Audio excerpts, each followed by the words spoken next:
Welcome to On the Table with Ashley, a podcast where I explore ways in which we can lead more fulfilling lives and amplify human connection by increasing our curiosity and communicating with less judgment and more respect. My guest today, Jenn Drummond, was in a car accident in 2018, and rescue workers said she should not have survived, but she did. After this horrific accident, Jenn realized you don't get to choose when you leave this life, but you absolutely get to choose how you live it. With this newfound gratitude and awareness, Jenn took on a Guinness World Record and became the first woman to climb the 7-second summits, which she'll tell us more about. Jenn has a lot of great taglines, and one of my favorites is her desire to live a life of significance, not just success. After she broke the world record in her summiting of the 7-second summits, Jenn wrote Break Proof: 7 Strategies to Build Resilience and Achieve Your Life Goals, which we will discuss in detail on this episode. Jenn is also a successful entrepreneur, mother of 7 children, motivational speaker, and host of her own podcast, Seek Your Next Summit. You can find Jenn in lots of places: on her website, Jenn Drummond, JENNDRUMMOND.com, or on LinkedIn, Jenn-Drummond, Instagram and X at the Jenn Drummond, YouTube at Jenn Drummond, Facebook at Jenn Drummond Utah, and TikTok, the Jenn Drummond. Welcome, Jenn. It's a mouthful. Thank you for having me today. Woohoo! Thank you for being here. Yes. I always like to start just hearing a little bit about where you grew up and what kind of kid you were when you were young. Yeah. So I grew up in Michigan, smitten with the mitten for sure.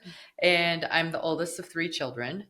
I was definitely always energetic, big into sports, because in my house, if you played sports, then you didn't have to do chores because you're busy and being active. So that was an easy trade-off for me. Just always on the go. Like, I'm high octane for sure. So I got to meet your mom a couple months ago before you went on an amazing trip, which we'll talk about, to Kilimanjaro with 3 of your children and one of my children.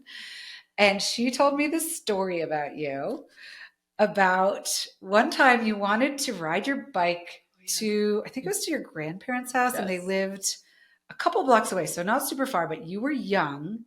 Yeah. And your mom said, well, you need to be able to ride around.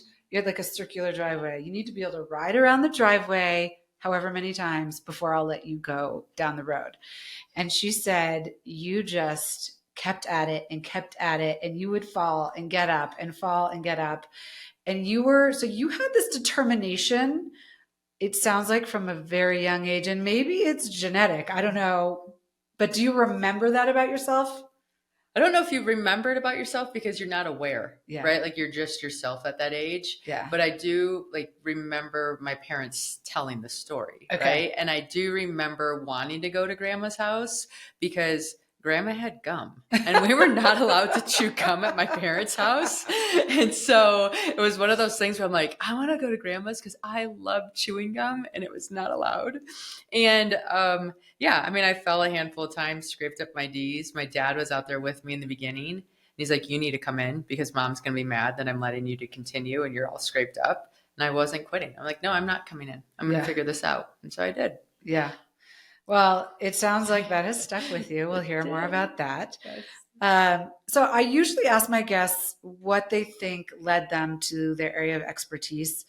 In your case, I've read your book and I know your story, but can you tell our listeners more about how you found yourself to create and then achieve a world record climbing of the 7-second summits, and maybe explain sort of what that is?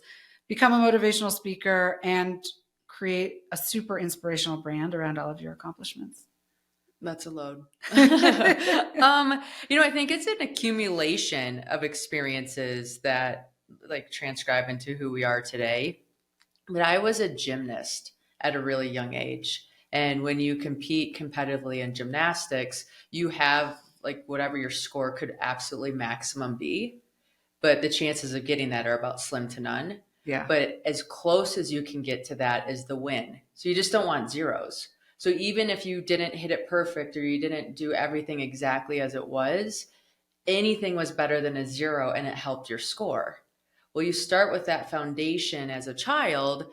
You have an idea of where you want to go, but because you're not there, you don't quit. You're like, okay, well, whatever. Anything times 0 is 0, but anything times something gives me some momentum and gets me closer.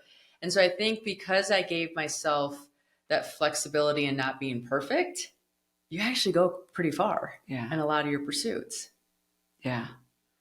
And then talk a little bit about, so I mentioned the car accident. Yep. So can you just and you talk about this a little bit in your book too, but can you just talk about that experience and then how that transformed into this pretty meaty goal?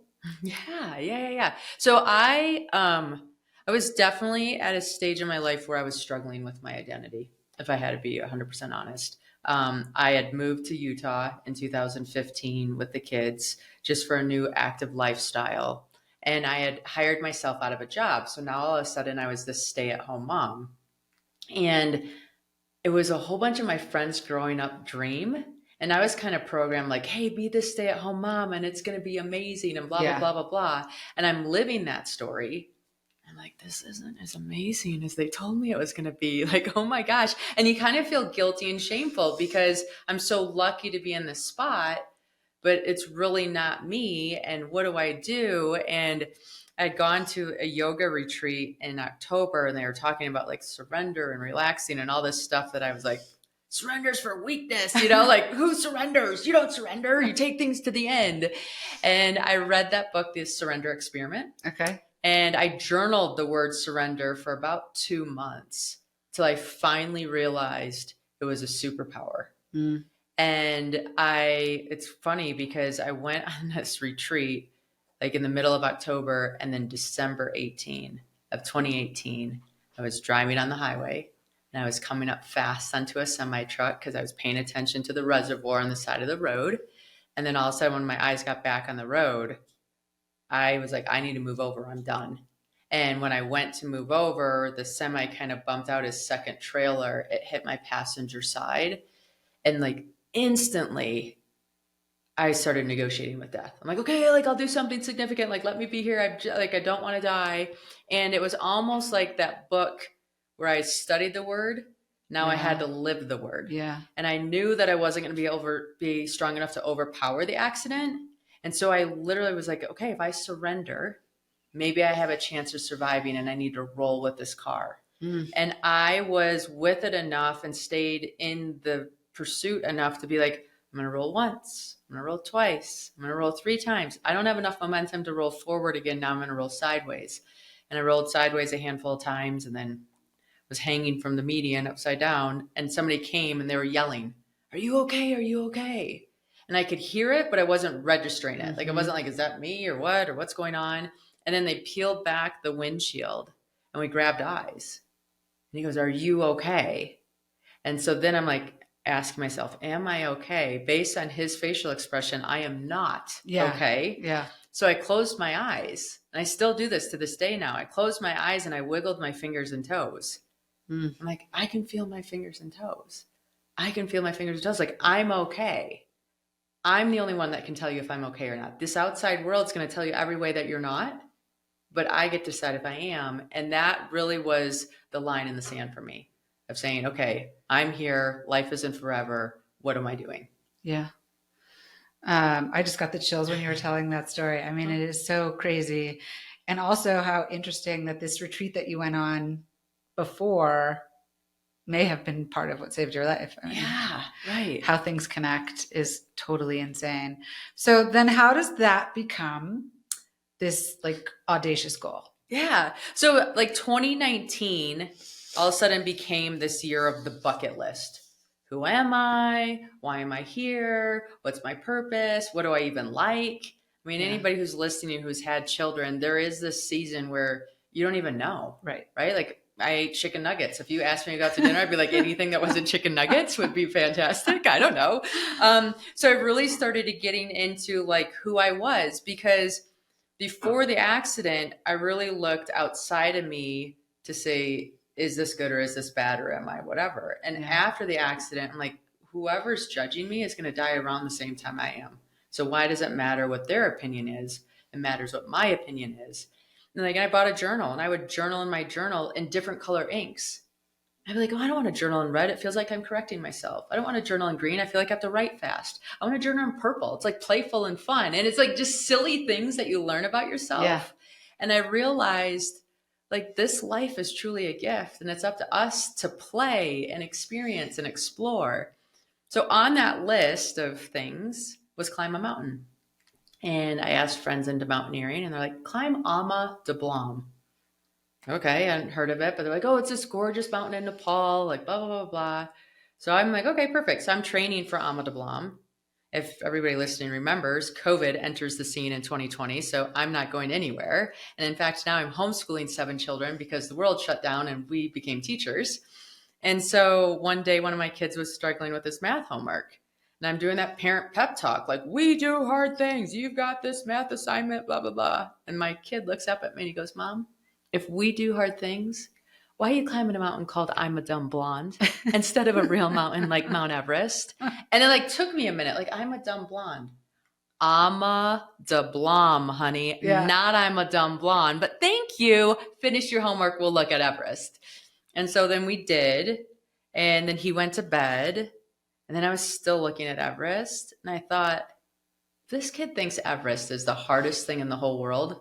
I'm going to climb it. And I'm going to show him whatever our Everest is, we're capable of summiting. So then that evolved to Everest. And then my coach upped it to the 7-second summits. Okay, so that was your coach's idea. That was my coach's idea. Yes. Okay. And when he presented it to me, I was like, I don't even know what you're talking about. Yeah. Yeah. And then he explained it to me and he's like, hey, they're harder than the first 7. It's been done by 1 male. And probably the sinking like hook line for me was 7 continents, 7 mountains, 7 children. Sounds like a jackpot. Mm. And to me it did, because I would be able to explore the world. I'd be able to challenge myself physically and mentally and spiritually. And I would set a world record, which was a really cool thing. And it felt worthy of pursuit. Yeah. So how long did it take you? Yeah. I did my first climb in December of 2020. And I did my last climb in June of 2023. So about 2.5 years. Okay. And you do, and we're going to talk about the book. We're going to get into that. You do talk in the book about all the twists and turns, some of them COVID related, so travel restrictions, some of them weather related, some of them political. I mean, all kinds of things that you had to navigate, and you had to make some changes. And part of that is like part of your lessons, you know, for people to take away. So there are so many lessons in the book that really resonated with me. And one I've heard you talk about a lot is people over peaks, which I think is a really important lesson. And maybe we can talk a little bit about that, but because people can find that discussion in other places, I thought we could talk about something that to me was probably the most stuck out to me the most, because I think it's where most of us spend a lot of time, which is what you call the messy middle. Yeah. So you write in the book, the messy middle is where dreams go to die. It's the sometimes silent, unseeable quagmire everyone sees themselves in, but rarely names or recognizes. This is where most people quit and give up being break-proof. So you describe the place like this. You're inexplicably losing momentum and you don't know why. Adrenaline is gone and frustration is up. You're questioning your path and whether to lower your expectations for yourself, and you don't know how much further it is to reach your goal. Maybe this resonated with me most of all because it's not glamorous. No. It's not really appreciated by society, but it is the key to success. At least my experiences is the key to success in all things, like professionally and personally. So you have this advice, and then I'm going to ask you to talk about it. 1 is expect the mess. 2 is let go of your emotions. 3 is call it what it is. So can you talk about the messy middle, both your experience on the mountains and your views for us and how to sort of translate that in life? And then Also, let's get into like break proof, which is the name of your book and what that means. Okay. Because I think the messy middle is actually a place where you really have to practice that a lot. Yeah. So break proof, the title came to be because we break. We're human. The human experience is to break. And in that break, if we pause, we have proof. What's working, what's not working, what did we learn? And when you take that information, now you can start reorganizing and go forward and maybe not break in that point because you realized, hey, ABC caused XYZ. Take out one of those variables, and now we don't have this problem. So this book isn't about never breaking. It's about what do you do when you break and how do you prevent it, or how do you use that lesson to propel yourself forward and still climb the mountain. So that covers that part of that question. The next part of the question is the messy middle. Yeah, the messy middle is where all the enthusiasm has worn off. Yeah. Right. And the end is nowhere in sight. And you are just in this quicksand of life, wondering, am I making progress? Is this working? I want feedback. I don't really understand. And I truly believe that the longer you can hold your own in the messy middle, the more success you're going to be able to achieve. And it's learning how to sit in that space of discomfort, of uncertainty, of obstacles, and be able to still continue and go forward. Right? I mean, I built a business and everybody has a business plan, right? This is what it's going to look like, and here's what's going to happen, and da da da da da. And then you're open for 3 months, and you're like, or not. It is not going to go like my business plan said. But I think you set stuff aside when you build a business to prepare when things don't go like what you expected, right? You're like, okay, well, I have this cushion to cover that setback or whatever. But it's rarely the setbacks that we anticipate that take us out, right? It's the unforeseen. However, the cushion that we set aside for the setbacks that we thought were going to happen and didn't now provides us enough bandwidth to continue on the pursuit and handle what really showed up, right? And I feel the sooner that you can stabilize the messy middle, the better off you are. And what are some tips for recognizing where you are in the messy middle and having sort of that staying power and that reflection to say, okay, this is how I move forward? Because another thing you talk about in the book is it's not always linear. It's not always straight ahead. Mm-hmm. Like on the mountain, sometimes you have to go back to move forward. Yeah. And I think that's part of the messy middle too, is like knowing when you need to change the route to get to where you want to go. Yeah. I mean, I play poker with my kids, right? And people are like, what? And I play poker with my kids because you can be playing Texas Hold'em and they have pocket queens. It's fun when you have pocket queens because it's so rare and you're so excited. But then on the flip, right, it has a king and a 6 and a 10. Well, there's a pretty good chance now somebody has a pair of kings. So your queens are no longer these magical cards that you wish they could be. And the person that gets themselves in trouble keeps playing the queens like the king isn't on the table. Yeah. The person who wins learns to fold that and be like, hey, this wasn't my game. I need to pick up another, the next round. And so just learning how to quit is such an important skill. Yeah. Or maybe just be like, I'm sitting out this round and we're going to see what we learn and go around the next round, right? And watch how everybody else plays their game. The messy middle for me is very much my instinct is to like make it even more messy, right? So like if you step in a puddle and the river is perfectly clean and you can see everything, you step in that puddle, now you kick up all that mud. Yeah. Right? The best thing you can do is stop kicking up mud. Just stay there, let it settle, and figure out what your next step is.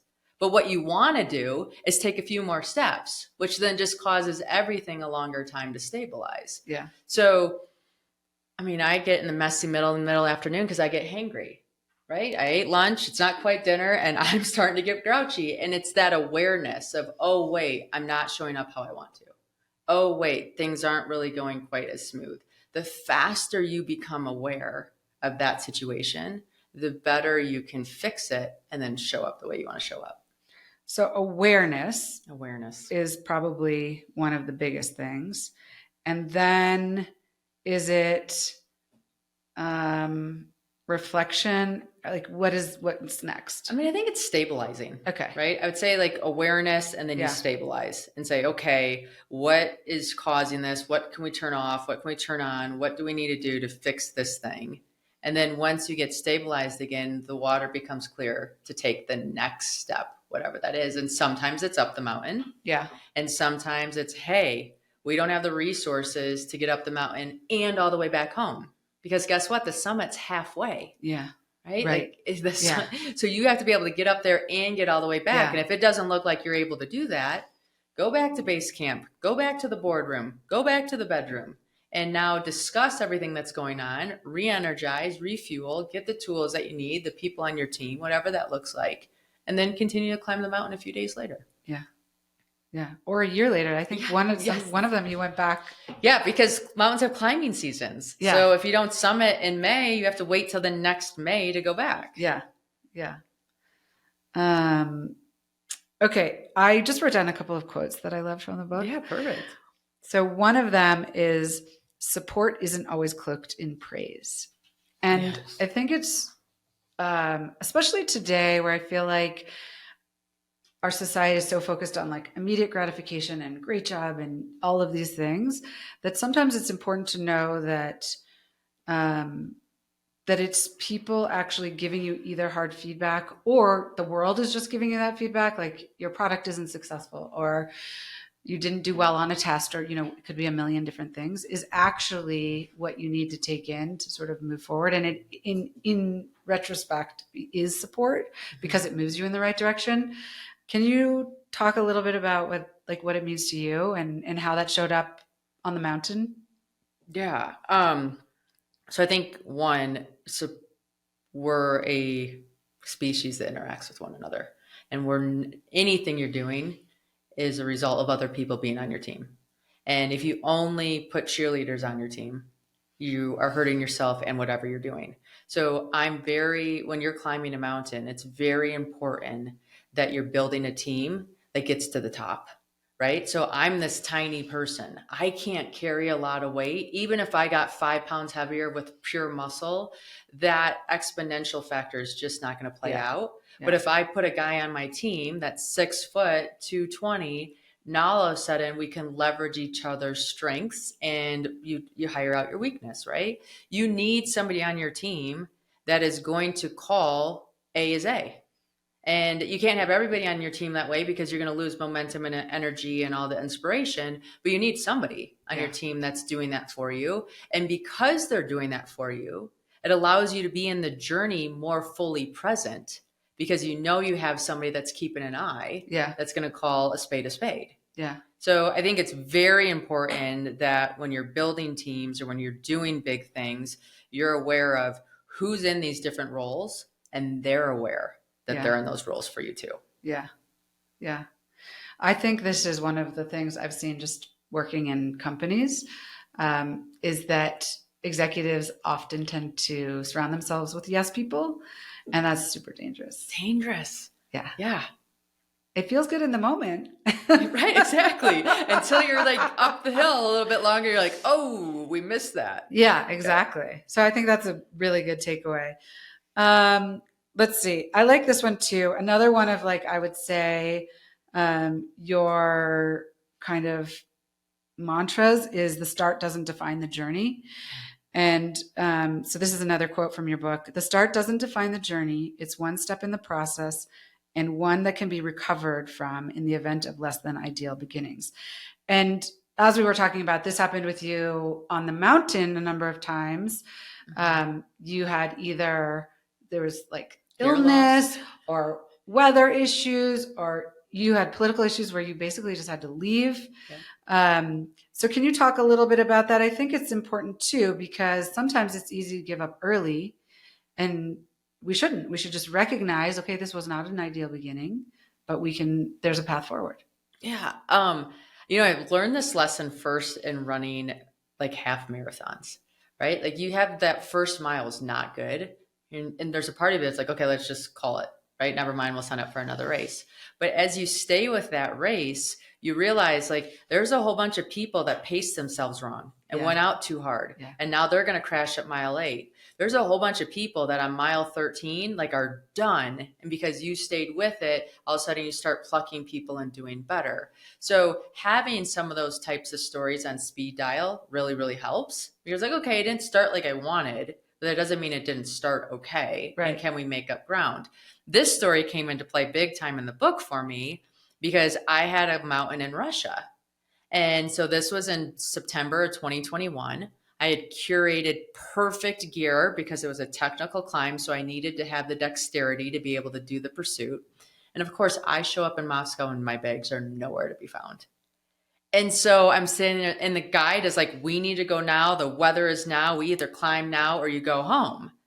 And I thought about going home, but the universe had my back and had the monitor go off again. I'm like, I can't hear another sound in this airport because it's just so loud. And I'm like going to cry because I've been traveling for way too many hours.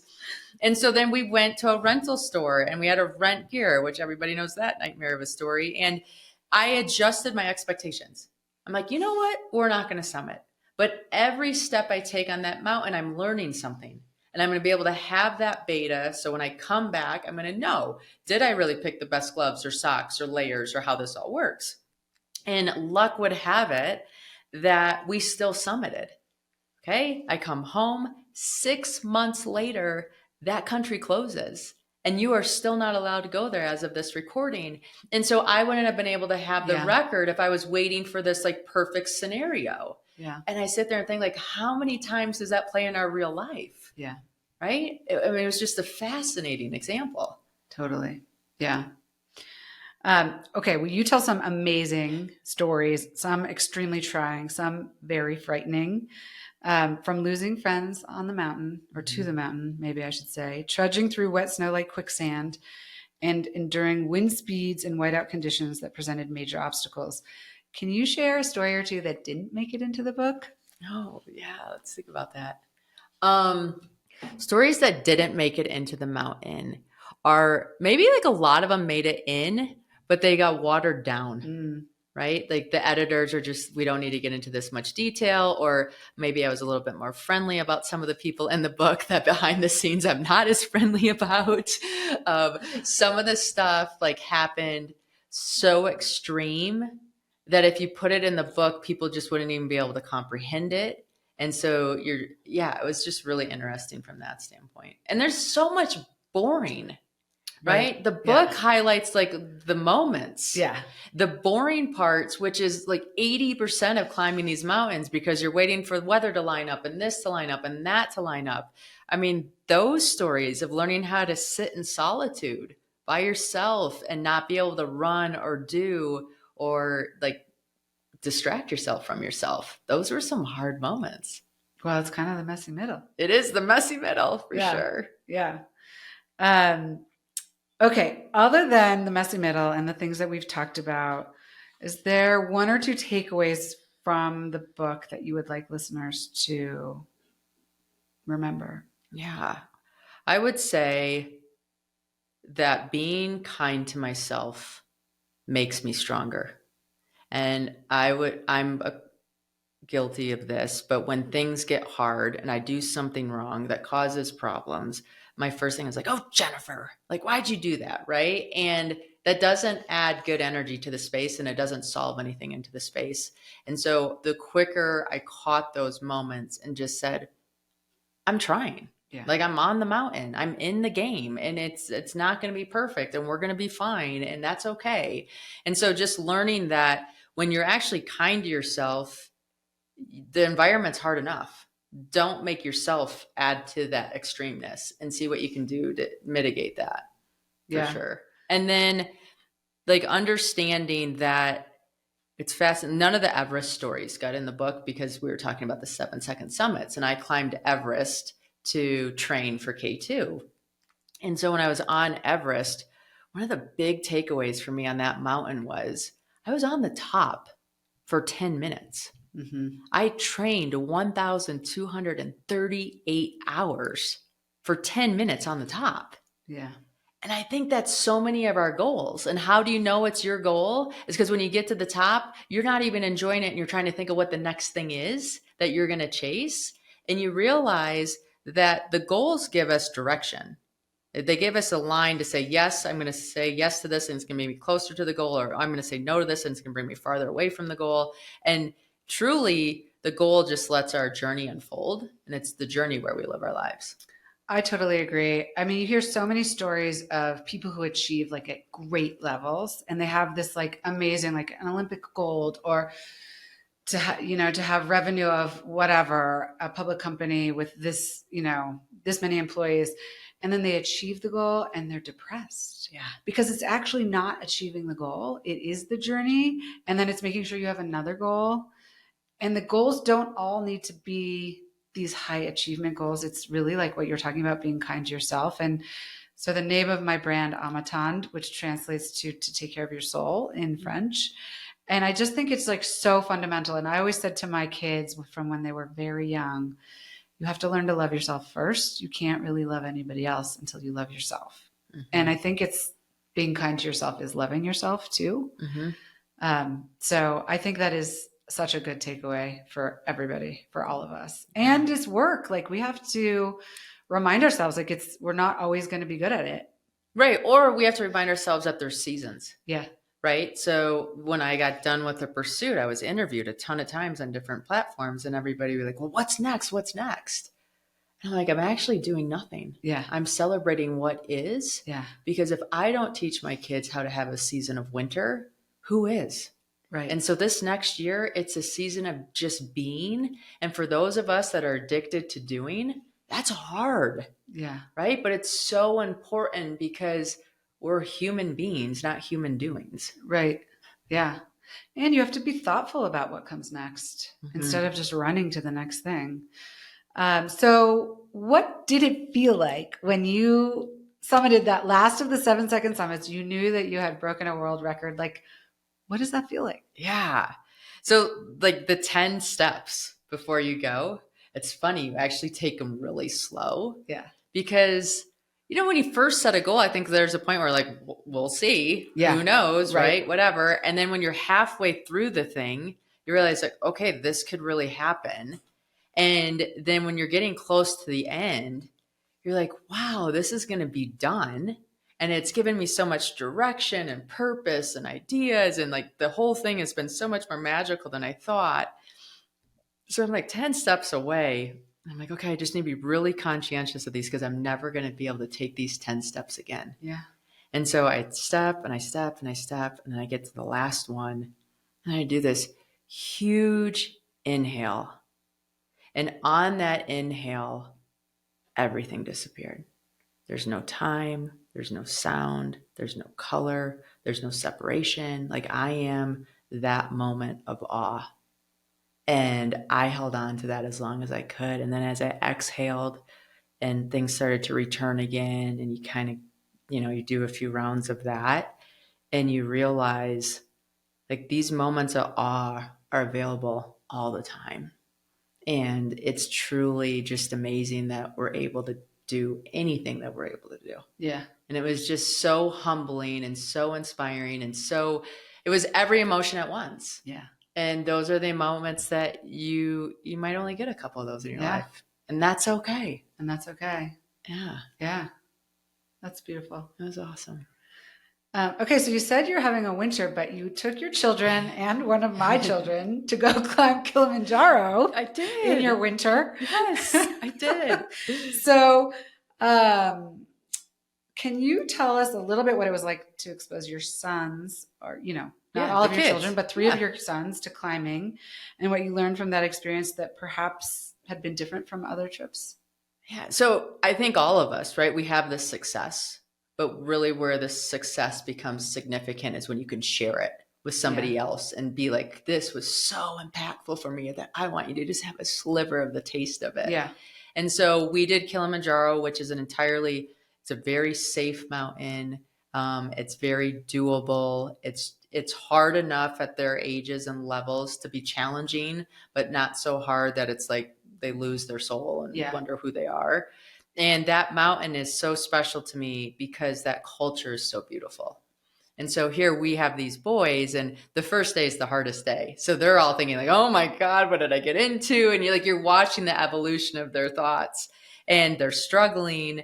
And then you have these guys who have nothing, or carrying 40 pounds, wearing Crocs. Our guys are all decked out in like top end gear, and they're singing songs and they're having fun. And it's so magical because then at each night we're talking about it. Yeah. Look at how important enthusiasm is in what you're doing. Like, let's compare what our thoughts were compared to what their thoughts were and how those experiences were different. And so then by the end of this journey, like, our boys are shy and quiet, like they were moving to the music. They knew the words to the song and they got into it. And at the end, we had to tip them, and they realized like how little those guys made, which even solidified that, like, how are these guys so happy? Like, my son was, Mom, we need to bring these guys back and at least have them work at Panda Express. They'd be so happy at Panda Express. He's like, they would make that in an hour instead of a week, right? I mean, it was just so fun. And for them to have to do something that was hard, that they can't manipulate themselves out of, that they can't call and be like, someone saved me, that they had to dig deep, do the thing. And you know what works? Well, they're not sure they even are really happy with what they just did until a few months later. And they get that confidence of, man, I dug deep. Yeah. And I can. And I did that. And I did that. Yeah. Like, I was reading a book the other day, and the person was talking about how they were so proud that they climbed Kilimanjaro. Jacob's like, I climbed Kilimanjaro. How could he write a book about that? And I'm like, see?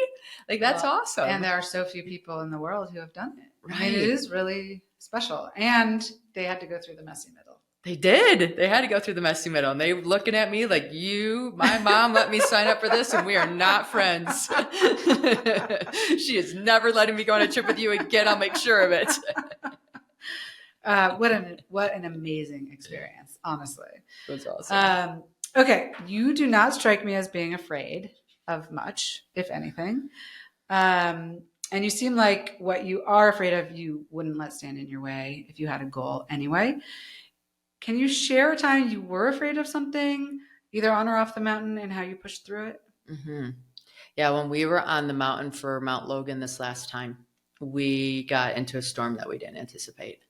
And when you're on these mountains, you are trying to do everything to stay safe. And one of the things to stay safe is to make sure that your tent won't rip, because your tent is like this tiny piece of fabric that's keeping you alive. And this storm was about 6 days long. And there was 14 hours of it where the guide, my friend, and I were in full-on gear, because they're like, okay, if this tent rips, which it has a decent chance of doing right now, considering what we're in, we are going to try to get to this point, and you need to have everything on because no one's coming to rescue us until the storm is over. And so you're sitting there thinking, okay, like, I mean, I had my phone out and I was like writing messages to people so that if it did happen and someone cracked my phone, they could have like little notes of who I wanted to do things to. And those moments just, they humble you, right? They remind you that I don't get to choose when I die, but I sure get to choose how I live. And am I really living? And am I leaving an impact? And if I die today, what would people say? Yeah. And those reflection points, like, if you can put those into your life on a yearly basis, or less frequently or more frequently, depending on who you are, I think that changes how you live. Well, it's interesting because I'm working on preparing for a couple of episodes on death and dying that I'm going to air in September to honor my father, who died in September, 10 years ago in September. And I'm doing a lot of reading, and I'm talking to some really interesting people. And I really, really believe that preparing for death and thinking about death does help you live. Yeah. It makes you focus on living and living intentionally. So it's very similar. And I guess that was like a near-death experience, and it brought you closer to life, you know. Oh, 1,000%. Yeah. I took a class in college called Healing, Dying, and Thriving. And we interviewed hospice patients as part of it. It was just fascinating. It was like such an eye-opening experience. It was so good. Yeah. Okay, in my episode with Hobie Wedler, who's an amazing blind entrepreneur, he is pushing us to move beyond the reliance on our sight and strengthen our connection to our other senses, hearing, touch, and taste. And we talked about judgment. And in part, we talk about this on many episodes because my goal is for people to increase their curiosity and decrease their judgment, because there's so much judgment in our world today. And I think when we reduce judgment and we're curious, we increase human connection, which we all need more of.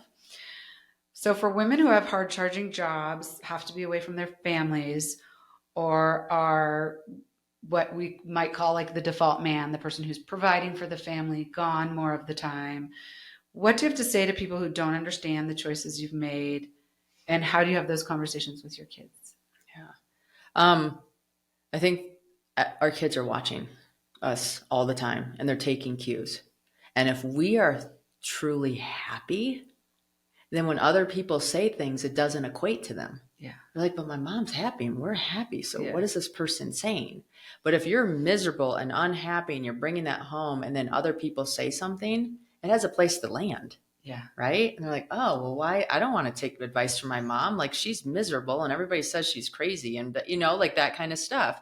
And so I think that's why being self-aware and having that self-love and just being so sure of what you're doing and ecstatic and happy about it, and saying like, yeah, I'm sad that I missed this event with you, but look what I get to do. Yeah.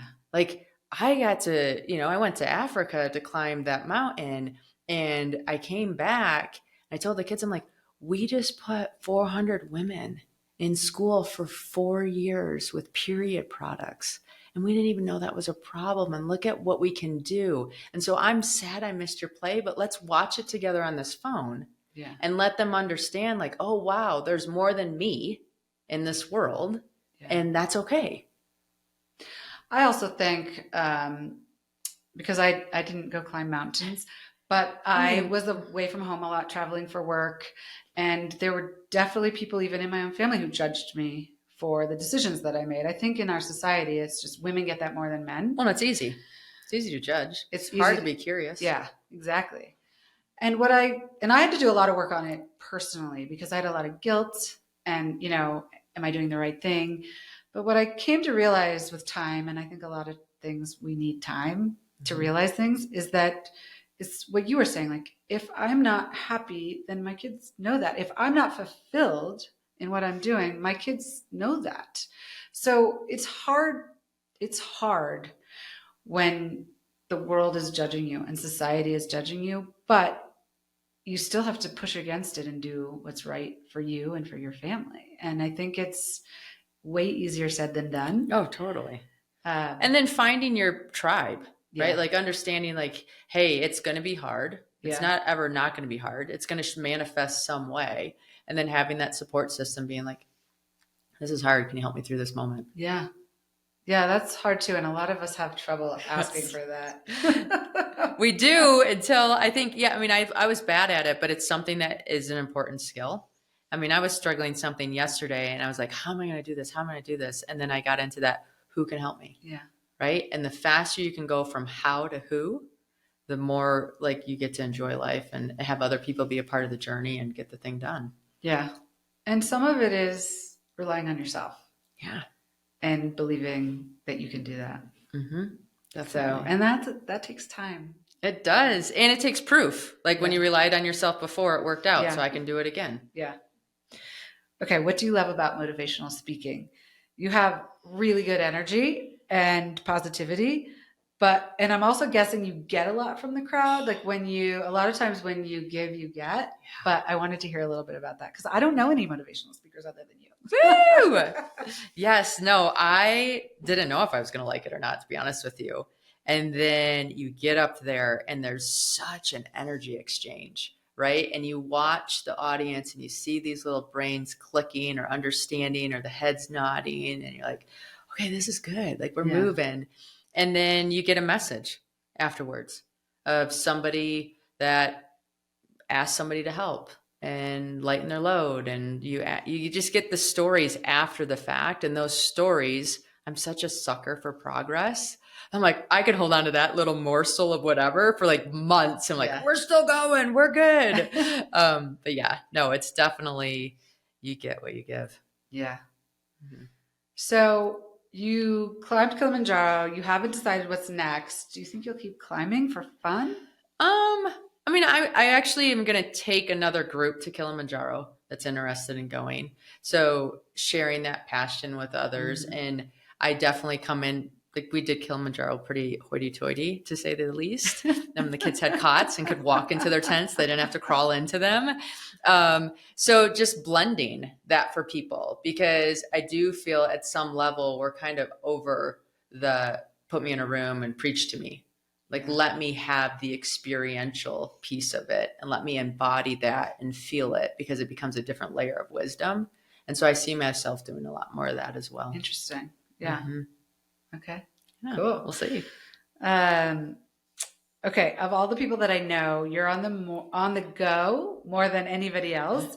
How do you stay grounded and centered with all the travel and activity in your life? And it's not just the travel and activity. You have motivational speaking, you go on TV shows, you go climb mountains, it's all these different activities as well. Yeah. It's a game to me, right? Like, I don't think of it as it's not stressful. It's fun. It's purposeful. I mean, sure, maybe there's moments of stress, but then I just remind myself, I'm like, I get to do this. Yeah. Right. Like, this is pretty cool. Yeah. So if I want to make this hell, I can, but why? And so I just have to catch myself and pivot that thought. So you talked in the beginning about going on a yoga retreat. Do you do yoga regularly? Like, do you find, I mean, even for me, and you might not have this, like even a little bit of travel, like kind of exhausts me. Mm-hmm. And I need some time to kind of recuperate from it. So do you need that, or maybe you just don't need that? I don't know. Like, I do a lot of breath work, and I'm actually in the process of being breath work certified. Oh, okay. Because I feel like that has really shifted things for me. I know the cold plunges are like all the rage right now, but when you're traveling and it's 4:00 and you want to go to bed, if you take a cold plunge, you're hacking your system of a whole bunch of adrenaline to drop, and it buys you 4 more hours. And so it's easier to get onto your schedule again. Yeah. So I'm always just, okay, what do I want to do? What is my body needing? And then figuring that out. Okay. And sometimes it's shocking the system so it gets that adrenaline bump to keep going. Yeah. Or sometimes it's just really slowing down and breathing to connect to what's happening now and letting a whole bunch of stories in my head fall away. How did you find the breath work? I got into breath work because I wanted to be better on the mountain. And I knew that controlling your nervous system through breath would control my thoughts. Mm. And so it's very much like when you start getting scared or whatever, you start going breathing. Well, then that like perpetuates the problem. So when you start getting scared, it's how do you slow down and how do you mellow yourself out? And that was one of the big reasons why I got into it. And it's been a game changer.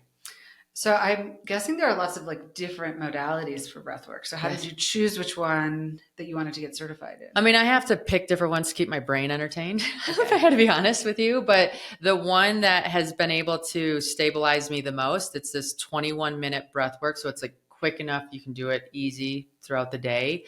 And the first 8 minutes I resist it the entire first 8 minutes. I'm like, I should be doing something else. This is boring. Why am I taking the time to do this? I don't have the time to do this. Like all the story. For some reason at 8 minutes, that story disappears because you've gotten into the rhythm of the breath work. And then that 21 minutes comes so fast, you don't even know it hit you. So that's the one I really like. It sort of sounds like a combination of meditation and breath work. It is. It is. I think you get so entranced in the breath that you get into a meditative state and then you reset. Okay. But when I'm climbing, I'll call it bee breath. Okay. So you'll buzz like a bee, you'll go bzzz, okay. And that humming keeps like your little lung pockets open. And so then it helps you do an oxygen exchange better, because as you start getting in less oxygenated environments, your body wants to get more tense. And it's truly in relaxing that you can get more oxygen in. Okay. And so that buzzing keeps things open and helps you do the oxygen exchange better. Fascinating. It's fascinating. This sounds like your next book. Yeah, there we go. Perfect. Speaking of that, what drove you to write the book? Do you think it's a way you can most effectively convey the messages that you want to convey to people? And what do you most hope to teach, and who do you most hope to reach? Yeah. I had no intention of writing a book when I started this thing, but I have a neighbor that is the CEO of Franklin Covey. So they 2 books and speakers and all that kind of stuff. So he kind of planted the seed. And for me, it was interesting how much building a business like I had done before and climbing a mountain had parallels. And then I thought, well, the nice thing about climbing a mountain, it's very black and white. And in business, it's a lot more gray. Yeah. So if you can see it in the black and white, then it helps you identify it in the gray a little bit easier. So I thought, you know what, I do have a message to share that would benefit others. And it allows people to see that I've organized my thoughts. I thought through things. So when they hire me to speak or talk to them about teams or work with their company, it gives them some kind of credibility of, okay, we know what we're going to get. Right. Yeah.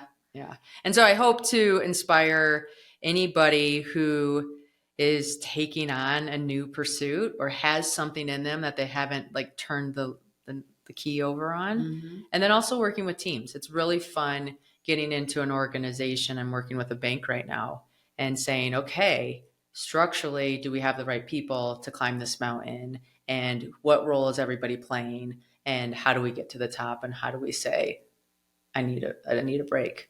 Yeah. Was it an enjoyable process to write it, or was it stressful? No, it's horrible. Like writing a book is horrible because it would be like doing a podcast by yourself with nobody else in the room to give you any feedback. So you don't understand, like if you're writing a story, are you getting into too much detail? Are you not getting into enough detail? Is it too much jargon so the normal person doesn't even know what you're talking about? Do you have a pace? I mean, when you're writing a book, you're writing a long song. And so that song has to have those punchy parts and the slow parts, and I metabolize it. And then you have questions, which is a speed bump. And so it slows the reader down. And are they ready to be slowed down? Or are they in this pace where they want to keep going? And so there's so much to it that you don't think about. Yeah. And so when you start doing it, it's very overwhelming. Yeah. But then you start piecing it together and the flow starts to show up. Cool. Yeah, it's crazy. It's pretty cool. Write a book. Have fun. Yeah. I don't know. We'll see. We'll see about that. What question have I not asked you that I should have asked you, or that you want to share? Oh, you asked me a lot of great questions today. Let's not add some more questions.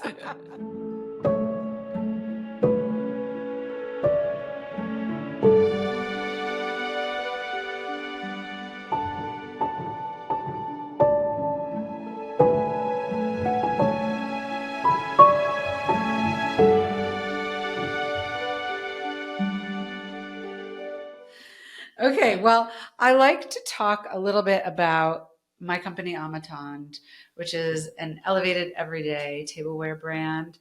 Normally, I send guests products before we record.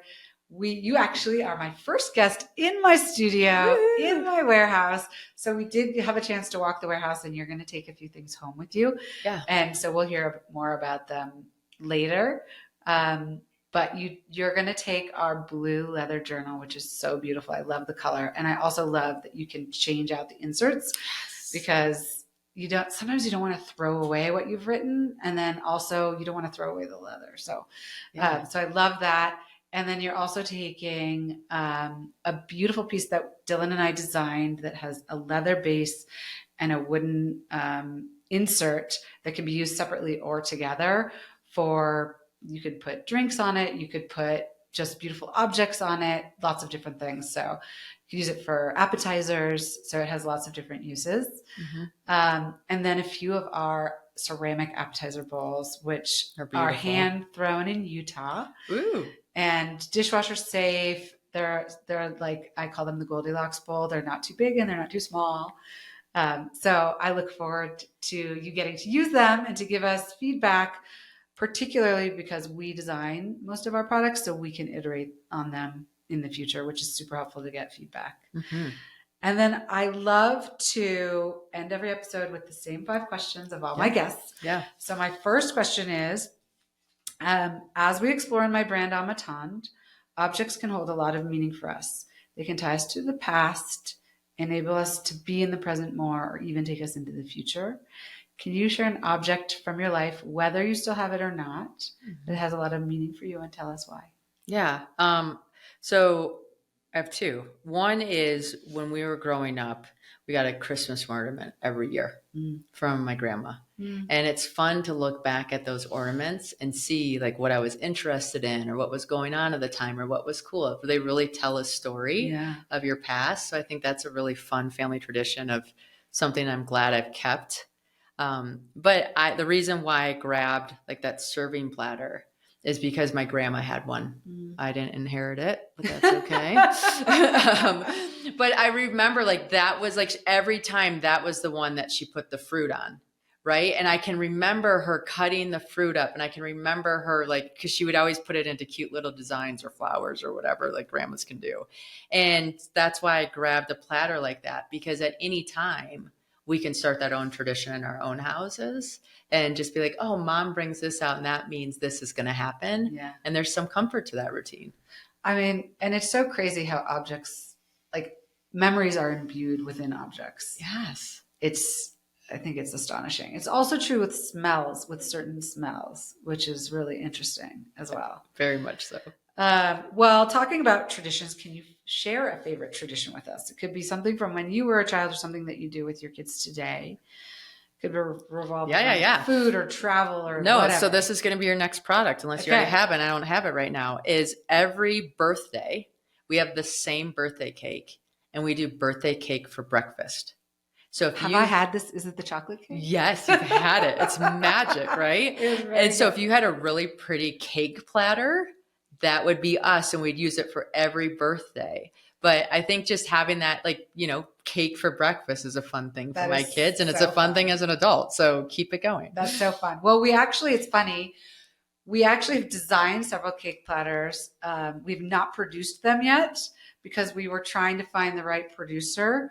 And we've been going back and forth whether we do ceramic or glass. Do you have thoughts? So I have a ceramic like stand, so it lifts it up and gives it some beauty. But then we have a glass dome that goes that doesn't like have to mesh with the stand. It goes straight onto the countertop. Oh, interesting. Right? Which is nice because everyone that has always tried to mesh with the stand, you're trying to line it up and you crack it because you hit it funny. Yeah. And so the one that we bought goes glass like all the way over it to the countertop. And that has been lasting the longest. Okay. So that's something to keep in mind. Definitely. Okay. We have a couple cool shapes we're working with. So I like it. So that's in the works. Okay. Are you in a phase in your life where you enjoy entertaining in your home? Why or why not? Yes and no. So I host a bunch of like fun type events. I don't host any big dinners right now because there's just too many kids at the house and I don't want to get it clean for that. But we'll grill out and have families over after a sporting event or things like that. So I'm more of the cocktail table like setup things, have a whole bunch of finger foods. Yeah. And have you always enjoyed having people? Or not? I have people all the time. I have 7 children. There's never not people. Like one of my kids went on a vacation with somebody and they only had 2 kids. And so my son was the third and he's like, Mom, they just sit and eat dinner. Like there's nothing crazy ever that goes on. It's just everything's the same. And I'm like, yeah, that is not your story. It was just so funny for him to notice. Oh my gosh, that's so funny. Yes. Okay. Do you have 1 or 2 top resources? Books, websites, courses, podcasts, your podcast that you can recommend to listeners? Yeah. I read this book called How Will You Measure Your Life by Clayton Christensen. He was a Harvard professor, and he wrote this book because he realized he had all these people coming back for alumni events, and they were divorced or they had all this financial success, but their personal success really wasn't matching. And so he wrote this book about what yardstick are you using to measure success in your life? Mm-hmm. And it's one of those books you can read every so many years and just recalibrate and say, oh, am I following the right metrics? Yeah. And how I want to show up and what I want to do. And it really reminds me, it's less about what I achieve and more about how I can help and influence others. Yeah. And that's just helps. And I love that book. And I think everybody should read it. Okay.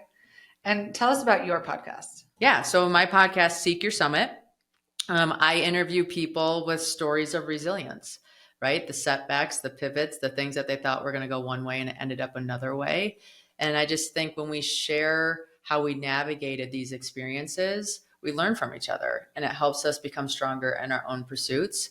And I'm fascinated by people's stories. I mean, it's amazing. You're like, what? You did, huh? I mean, I'm interviewing a guy that like was this huge tech star that had to go to jail from like a biking accident. I mean, it's crazy.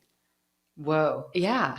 I agree. I think almost everybody has an interesting story to tell. Fascinating. Yes. And we don't hear them enough. We don't listen for them.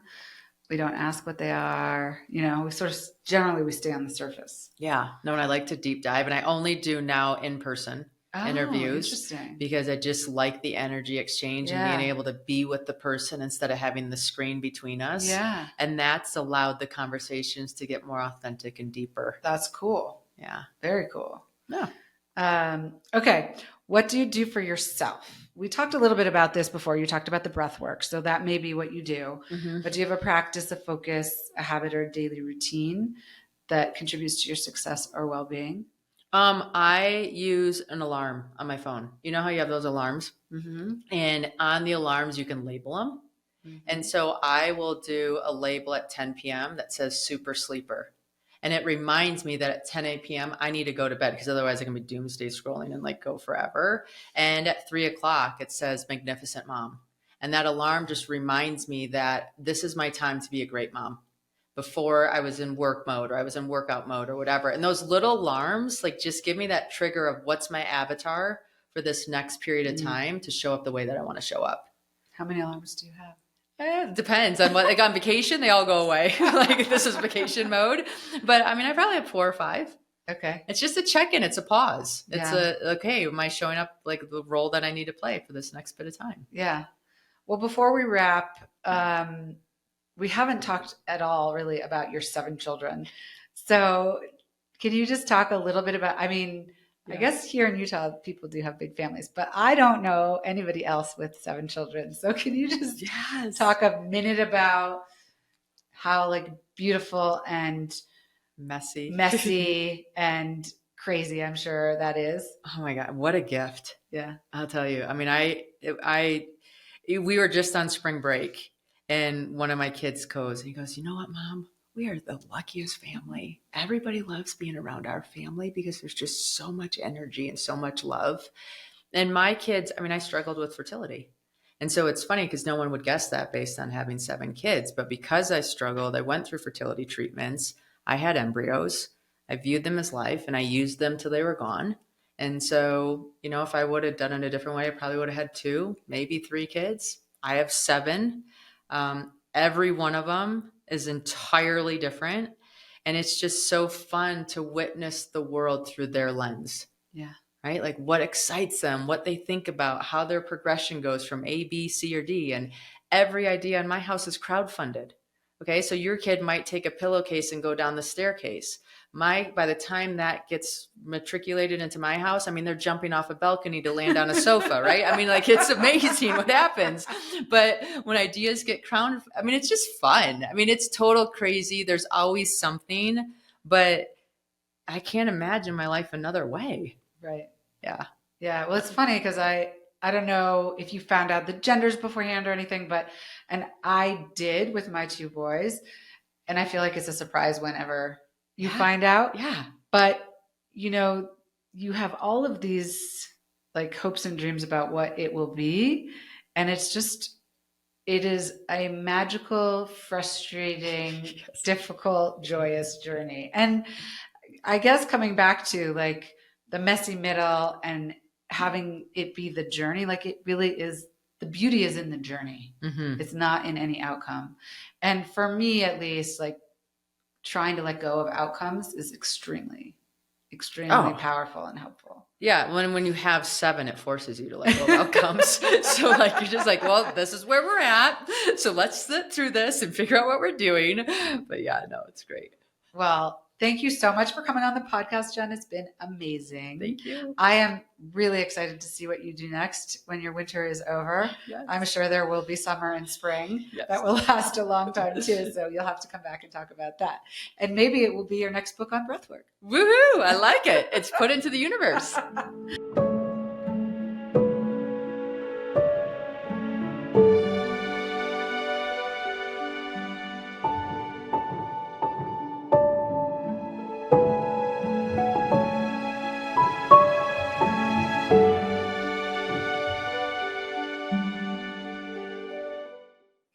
Thanks for listening to an episode of On the Table with Ashley. Subscribing to, rating, and reviewing our podcast helps us to continue to record great interviews. So please subscribe, rate, and review wherever you get your podcasts. If you're interested in learning more about the products we talked about on the show, visit amattendre.com. That's AMEATENDRE.com to check them out. When you become a member by sharing your email on our website, we'll share special discounts that relate to products discussed on each episode. Finally, email us at reachoutanytime@amattendre.com with thoughts you have or ideas for topics or guests for future episodes. Thanks for listening.